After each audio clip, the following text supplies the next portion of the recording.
SPNEC holders excited na ulit. And ito, pumutok na nga si SPNEC, now trading at 1 peso 23 cents. Up siya ngayon ng almost 7%.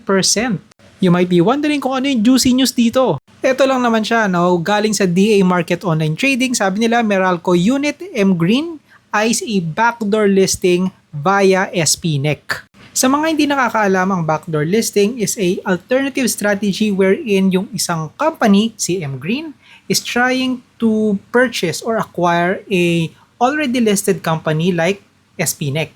Normally, this kind of news offers excitement and intrigue sa mga traders. Kaya, nagiging excited yung mga traders to buy yung SPNEC or yung company na gustong i-acquire. Lalo na ngayon na wala masyadong catalyst sa market, so normally pupunta sila sa mga merong story or merong intrigue, ika nga. Kaya eto, si SPNEC yung napagbalingan. Hindi pa tapos ang boxing. Meron pa tayong halftime at syempre yung crunch time mamayang 3:00. Tingnan natin kung hanggang saan naabot si SPNEC.